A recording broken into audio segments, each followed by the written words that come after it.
కాకపోతే నన్ను అడగండి. 155 ఎగ్జిట్ పోల్ కూడా ఆశ 113 115 వరకే చూపించారు తప్ప 146 ఎక్కడ ఎగ్జిట్ పోల్ నుంచి కూడా రాలేదు. ఒక్క కేకే తప్పితే కేకే క్లియర్ గా చెప్పాడు. ఏమని చెప్పారు? 150 వాళ్ళకంతా 16 దగ్గర అవుతారంటే 133 140 చాలా చెప్పారు. కానీ 160 చెప్పిన అతను కేకే అనే అతను వస్తే అందరూ ముక్కు మీద వేలేసుకున్నాడు. ఏంటి ఇది ఓవర్ కాన్ఫిడెన్స్ అని. కానీ అందరూ ఆరా మస్తాన్ సర్వే తీసుకొని దాని గురించి మాట్లాడి అసలు వైసీపీకి ఈక్వేషన్స్ మాట్లాడుతున్నప్పుడు ఏ విధంగా ఏంటి అని చెప్పి మాట్లాడున్నారు కదా.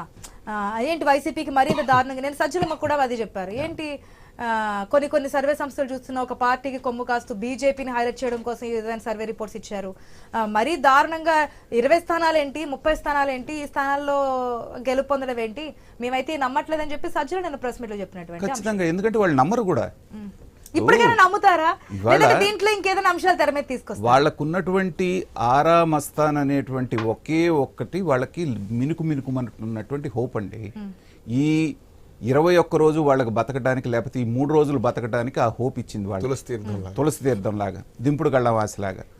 ఇవాళ ఇన్ని సంవత్సరాలు అతను చెప్తాడు, 16 సంవత్సరాలు 15 సంవత్సరాలు నేను కెరియర్ బిల్డప్ చేసుకున్నాను అనేది.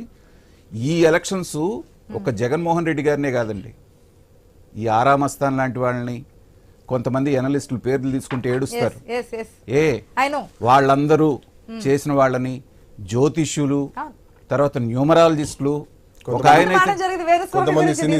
సినీ సెలబ్రిటీస్, ఒక ఆయన అయితే 25,690 ఓట్లతోటి చంద్రబాబు నాయుడు గారు కుప్పంలో ఓడిపోతున్నారు, నారా లోకేష్ ఓడిపోతున్నాడు, పవన్ కళ్యాణ్ ఓడిపోతున్నాడు, బాలకృష్ణ. తప్పొస్తే చూడండి 25,000 మెజార్టీ అంటే ఒక్క ఓటును కూడా పొల్లుపోకుండా చెప్తున్నటువంటి సిచ్యువేషన్. నాగార్జున గారు, ఇప్పుడు వస్తున్నటువంటి రిజల్ట్ ఏదైతే ఉందో ఇది ఎవరికి వాళ్ళు ఆత్మ పరిశీలన చేసుకోవాల్సినటువంటి సందర్భం. Why I am saying this అంటే మాట్లాడదాం, ఎందుకంటే గెలుపు అనేది దాదాపుగా మనకి క్లియర్ కట్ గా కనిపిస్తోంది పిక్చర్ అనేది.